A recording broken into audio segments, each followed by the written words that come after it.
Michelangelo said, teaches us that a work of art lives forever, whereas the artist's time is measured.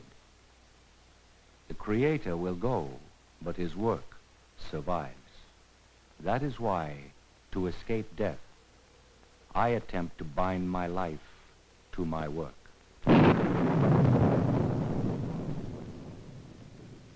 This is the story of his life and of the work that made him immortal.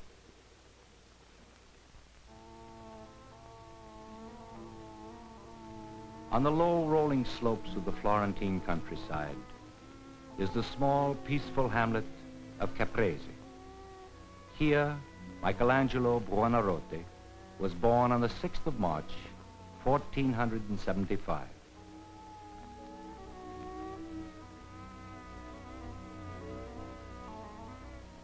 The infant was sent to the family farm in Tuscany.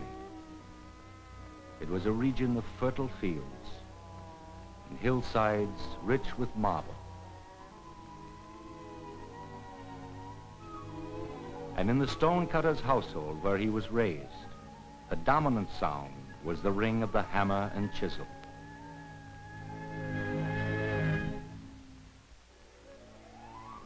At the foot of these quarries lay Florence, where the air was filled with the confident laughter that had shaken down the gloomy vaults of the Middle Ages. Man was proud, self-sufficient, and the powerful Medicis rode the crest of this surging spirit of rebirth. Under Lorenzo, Florence was becoming the queen city of the Renaissance.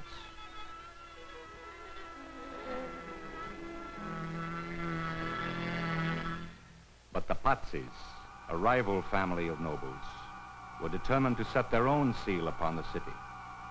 And with highly placed friends in the papal court, they plotted to destroy Lorenzo and his brother, Giuliano. The plot was simple and daring.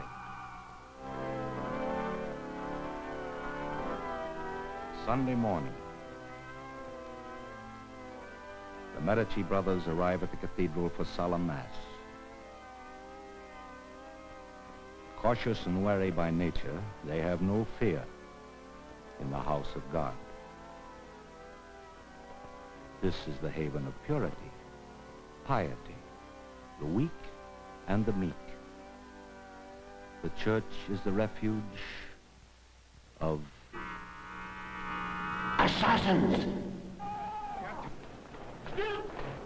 Giuliano is struck down. Lorenzo is wounded, but with drawn sword, he fights his way back to the sacristy, seeking shelter behind its stout doors. The city hall is under attack.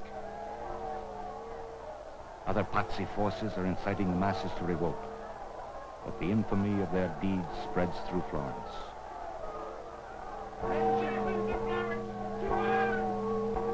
The outraged people turn against the conspirators.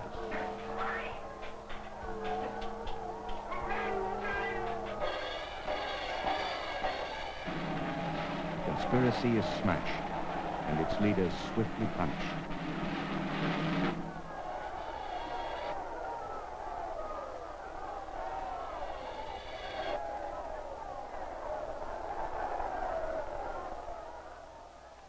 The remnants of the Pazzi band were driven from the city, and the plot to unseat the Medicis left Florence more securely than ever before in the iron grasp of Lorenzo. A brilliant leader of men, a poet, scholar, artist, and thinker, he was the Renaissance prince. He surrounded himself with the most gifted men of his time and ushered in the golden age of Florence. To this city of splendor, young Michelangelo was brought by his father, who had plans for him. You're 13 years old and as ignorant as a stonecutter. You must go to school and study the classics, the humanities, discipline and manners, prerequisites for a young gentleman. The lad was not interested in becoming a gentleman. The streets of the city enchanted him. The rich stores of art in the churches dazzled him. On all sides were the works of the great masters of Italy. The boy was filled with awe.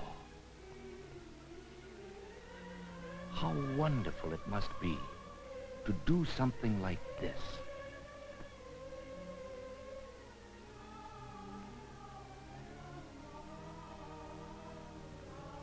Reluctantly, the father apprenticed him to the celebrated painter, Domenico Ghirlandaio.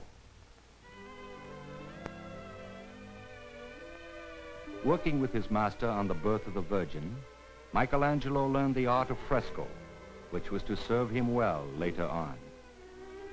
In the fashion of his time, Ghirlandaio placed his religious themes in middle-class Florentine homes and clothed his figures with the lavish costumes of his own period.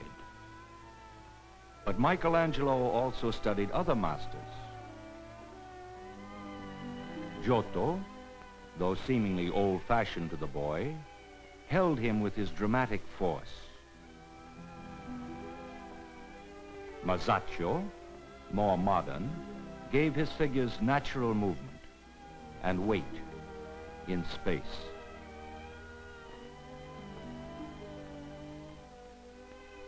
Michelangelo works. He studies, copying, sketching. He learns. He grows confident, even arrogant. He criticizes a fellow apprentice. Insults follow, and then a fist fight. Michelangelo's nose is broken. He who is so sensitive to physical beauty is himself marked with ugliness for life. But his confidence was unshaken, and with good reason. He was invited to study at Lorenzo's Academy of Sculpture. His work soon attracted his patron's practiced eye, and the young man was taken into the Medici household, where all the blessings of princely favor were heaped upon him.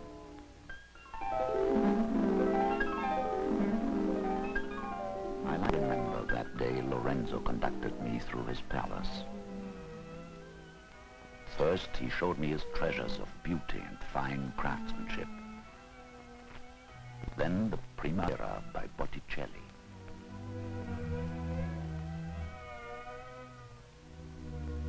And the Gozzoli frescoes. All the gaiety and richness of Florence crowded into the walls of that room. Il Magnifico proudly identified himself on horseback and the other members of that illustrious family. Gozzoli signed his fresco with a portrait of himself amongst a group of citizenry. In my youth, I was dazzled by the magnificence of that palace. Lorenzo's exquisite taste was reflected in every salon, every courtyard. On the sculpture of Donatello, we lingered. His David was considered the first great nude since the days of ancient Rome. And we paused on the work of Verrocchio.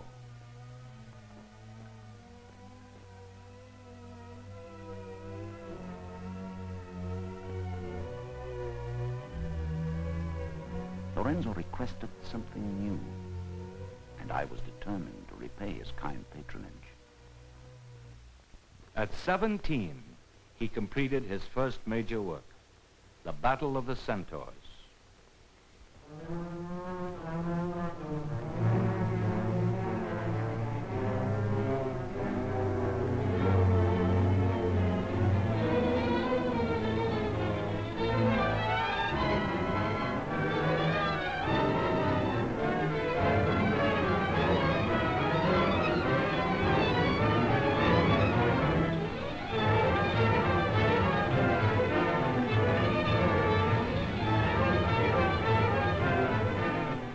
Even at this early age, such forceful expression of explosive emotions. The fierce spirit of a youth maturing in the proud glow of the Renaissance. He was, in truth, a disciple of Lorenzo the Magnificent.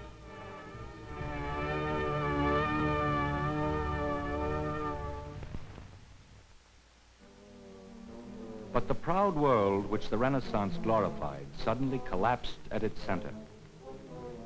Lorenzo died. The Medici name lost its magic. His enemies, the church, rose swiftly to the attack, denouncing the arrogance and vanity which Lorenzo symbolized. Timid and insecure, Michelangelo was frightened by the turmoil in Florence. A sense of impending disaster made him flee to Bologna. He arrived in that strange city without money or references. But some fame had preceded him, and he soon secured a commission. He carved an angel, gravely watching over the remains of St. Dominic. The beauty of the statue was admired, but the Bolognese sculptors were openly jealous of their rival. So Michelangelo moved on to Rome.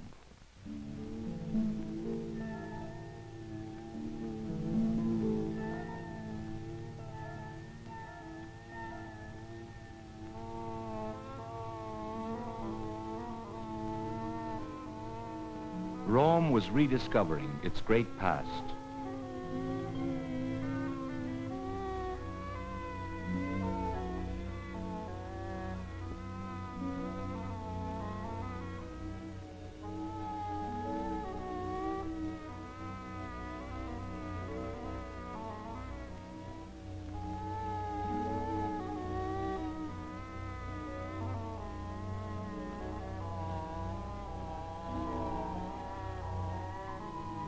Remnants of antiquity were being unearthed, examined, and pieced together to recreate a picture of the empire.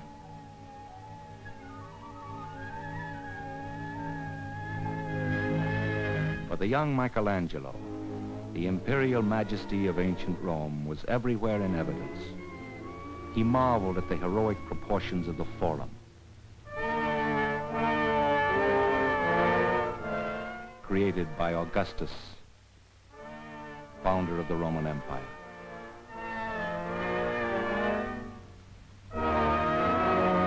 The lofty triumphal arches built in honor of demigods, one to Emperor Constantine,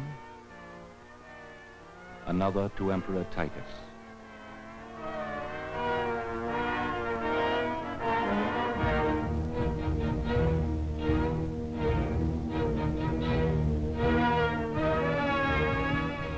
Colosseum, which the Romans erected for their barbarous spectacles.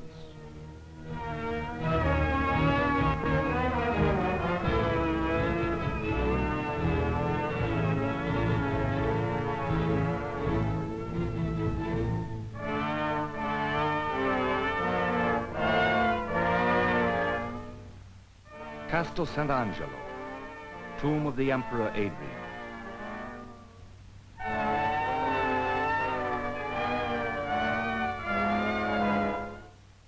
Just as the Florentine frescoes had excited his imagination, so these vivid remains of pagan glory open new vistas to him.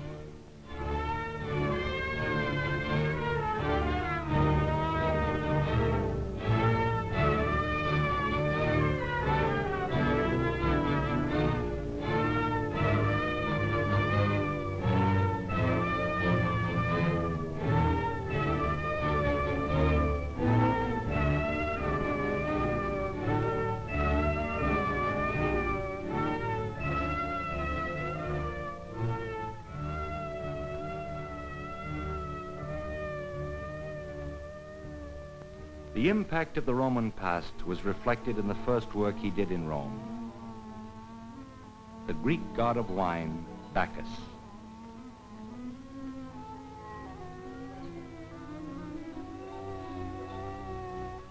To Renaissance realism, he added the pagan idea of man rooted in nature.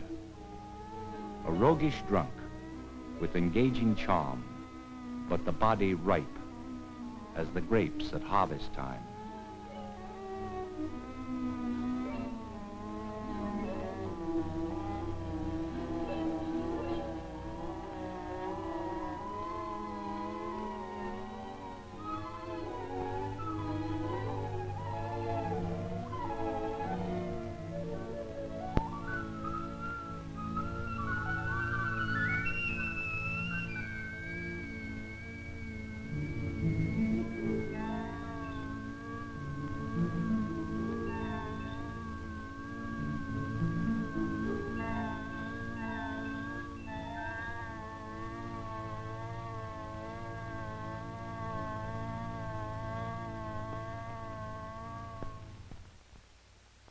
Pagan works of art, like the Bacchus and the spirit they embodied, came under violent attack. In Florence, the storm had long been brewing. Its center was the convent of San Marco. In the silence of its gardens, an austere monk brooded bitterly on this pagan insolence. From his quiet cell, he lashed out at the pleasure-loving Florentines. He accused the Renaissance realists of undermining Christian faith. People began to listen to the monk. His name, Savonarola. Penitenza! Penitenza! Se noi Dio nella sua rabbia vi abbatte senza mercede. Without mercy! Florence! Oh, Florence! This is the last warning the Lord sends to you. Sweep out your house with a broom of iron and fire, or you will hasten to perdition. Florence trembles. People weep with shame and fear. A wave of religious terror sweeps through the city. Its people are caught in the grip of consuming repentance. They respond fervently. Books and paintings, jewels and luxuries, into the purifying flames, all the symbols of worldly pleasure. The frenzy mounts, sweeping Savonarola along with it. You too, princes of the church, do penance. Rome! How can it be that God lets you remain on the face of the earth? Everything can be bought there for the price of gold. Souls as well as bodies. People of Florence, march on Rome and deliver my curse upon her.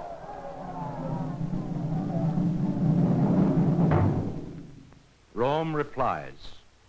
The Pope pronounces a major excommunication upon Savonarola, and the thundering prophet of doom is silenced. His own followers turn against him, torture him, and sentence him to death. Ascension Day. The people of Florence gather in the piazza. They are frightened, afraid of themselves, afraid of the deed they are about to commit. Savonarola must hang, his remains to be destroyed by flame. The pyre is ready. The people wait.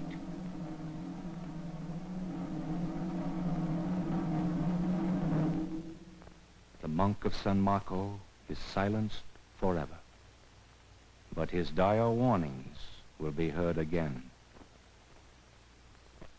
Remorseful, the people of Florence inscribe a plaque to Savonarola. His single hope was to save their souls, and he paid for his zeal with his life.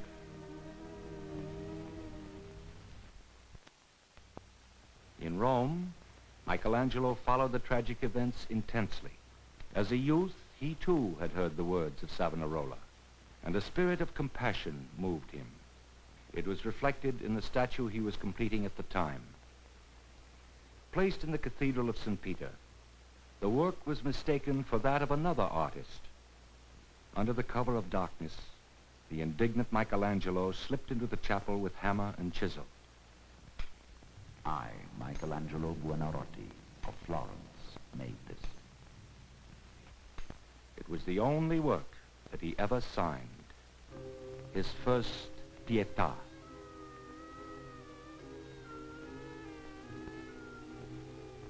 The mood is no longer that of his Bacchus.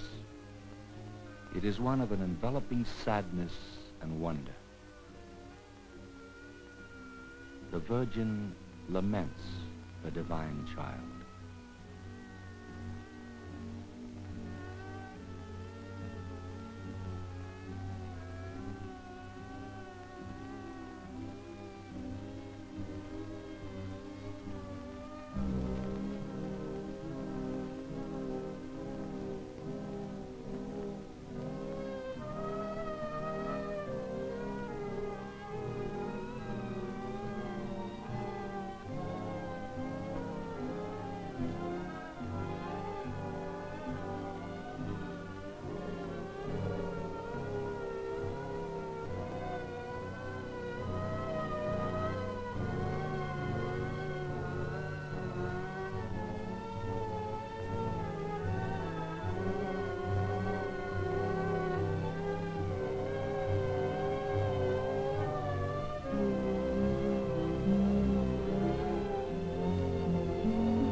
Florence was at peace once more, and Michelangelo decided to go home.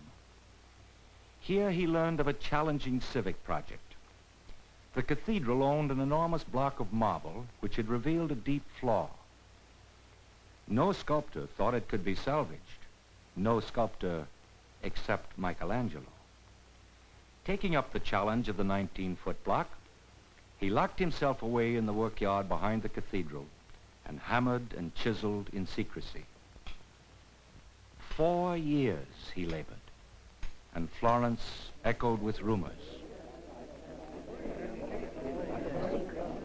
Is it a colossus? It's a giant. Finally, it was finished, and the secret was out. In a holiday mood, the citizens of Florence awaited its unveiling.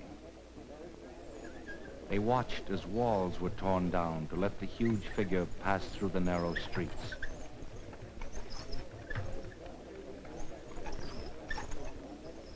They waited with growing excitement as scores of men worked to place the Colossus on its base. The statue exalted all that the Florentines of the Renaissance stood for: pride of youth, pride of strength, pride of intellect. It was David. With slingshot and stone in hand, he stands poised to defend his people.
As David towered over Florence, so Michelangelo now loomed head and shoulders over the other sculptors of his day.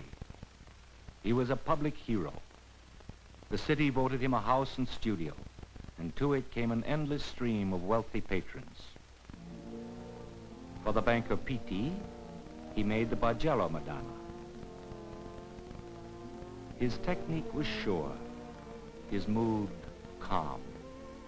In the stone, he finds a harmony between the tender gravity of the Virgin and the exuberance of the child. The mood is sustained in the Madonna Taddei. With greater solemnity in the Bruges Madonna.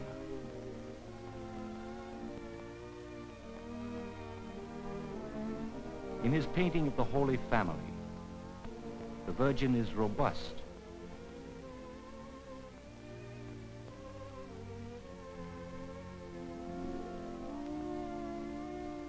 The child an infant hero.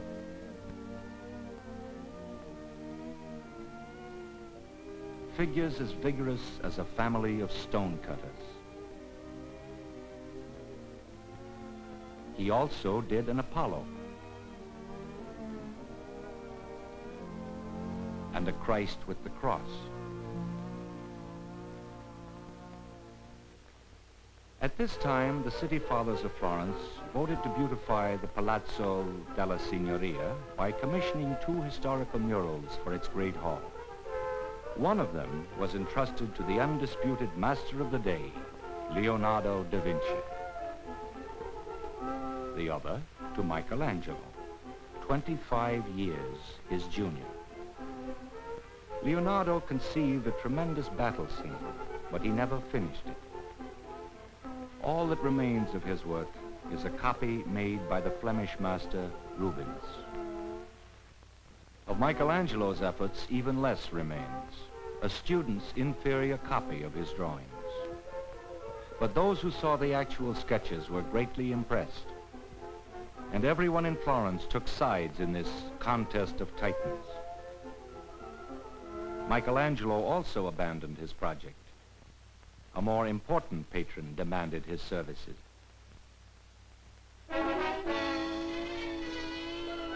The mighty Pope Julius summoned him to the Vatican. A man of imperial ambitions, Julius II wished a colossal monument built for his tomb. The artist set to work. Here are the plans, Your Holiness. Will it be truly magnificent, my son? That depends upon your wishes, Holy Father. Then spare no effort. Lose not a moment. We wish to see the completed tomb within our own lifetime. He roamed the mountains of Carrara, selecting the marble for the tomb. His creative genius was fired by the boundless possibilities of the project. To fulfill his exalted visions, only a mountain would do. He even conceived the idea of carving a colossus out of a mountain top. For 8 long months, he lived in this feverish state. Filled with excitement, he returned to Rome. But the Pope was occupied with other matters. He could not receive Michelangelo and kept putting him off. Awaiting the pleasure of His Holiness, the sculptor spent restless days examining the excavations of antiquity.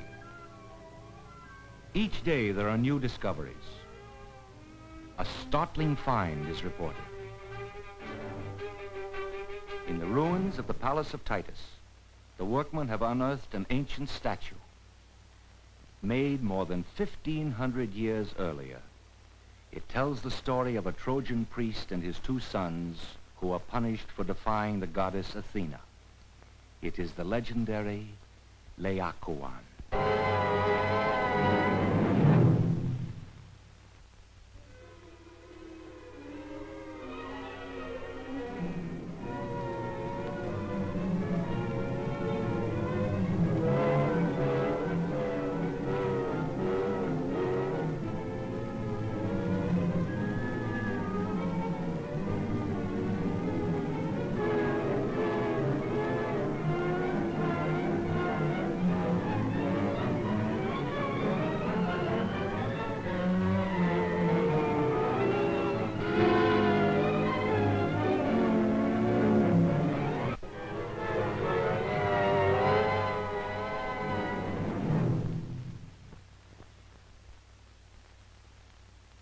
The theme of anguish influenced Michelangelo's dying slave.